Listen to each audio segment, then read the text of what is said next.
ఒక్కొక్కసారి భగవంతుని చేష్టితం ఎలా ఉంటుందంటే పైకి చాలా కష్టంలా కనపడుతుంది, కానీ ఆవిడ కష్ట రూపంలో చిన్న కష్టం ఇచ్చి పెద్ద సుఖాన్ని ఇస్తుంది. మనకి తెలియదు ఆ విషయాలు.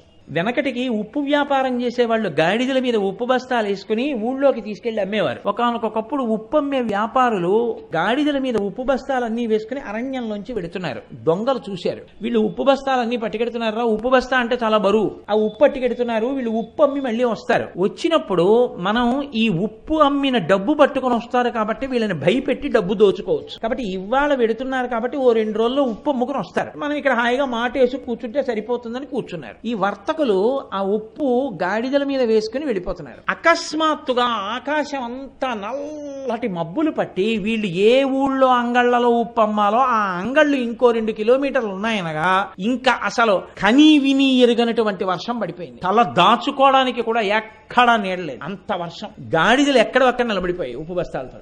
ఎప్పుడైతే అంత వర్షం 2-3 గంటలు కురిసేసిందో గాడిదల పని తేలికైపోయింది. ఎందుకంటే ఉప్పు అంతా కరిగిపోయి కిందకి వెళ్ళిపోయి ఎక్కడ ఉప్పు లేదు. వానంతా తగ్గిన తర్వాత వీళ్ళు గాడిదల్ని తోలదామని చూస్తే గోనెలు తప్ప లోపల ఉప్పు లేదు, కరిగి వెళ్ళిపోయింది. వీళ్ళు బాధపడుతూ వెనక్కి తిరిగి వస్తున్నారు. అందులో ఒక వర్తకుడు అమ్మవారిని నింద చేశాడు.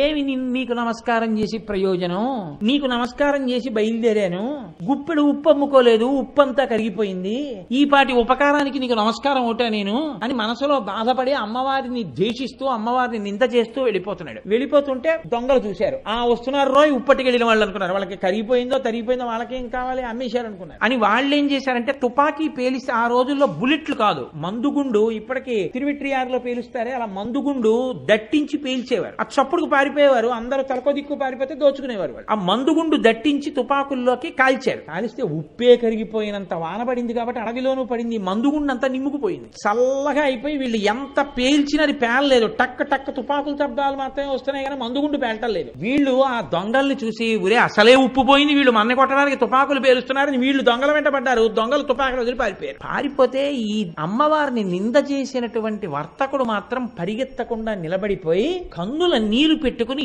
ఏడుస్తూ భూమి మీద పడ్డాడు. మిగిలిన వాళ్ళు వచ్చి అన్నారు, ఎందుకురా ఏడుస్తున్నావు, ఎందుకు అలా పడిపోయావు అన్నారు. ఏ తుపాకీ పేలలేదుగా, ఎందుకు అలా పడ్డావు అన్నారు. కాదురా, ఉప్పు బస్తాలు తడిసిపోయాయని ఉప్పు పోయిందని అమ్మవారిని తిట్టాను. ఉప్పు బస్తాలు తడిసిపోయి ఉండకపోతే ఉప్పు అమ్మిన డబ్బుతో వచ్చేవాళ్ళం, ఈ పాటికి దొంగలు చంపేసి ఉండేవారు. అమ్మవారు ఉప్పు తీసేసింది, ఉప్పు తినే అదృష్టాన్ని మిగల్చింది. నేల మీద ఇంకా నాకు మెతుకులు మిగిలాయి. కాబట్టి అమ్మవారు ఎంత దయామయురాలో తెలియక తిట్టానురా, ఉప్పు కరిగిపోతే కరిగిపోయింది కానీ నా ప్రాణాలు నిలబడ్డాయిరా అన్నాడు.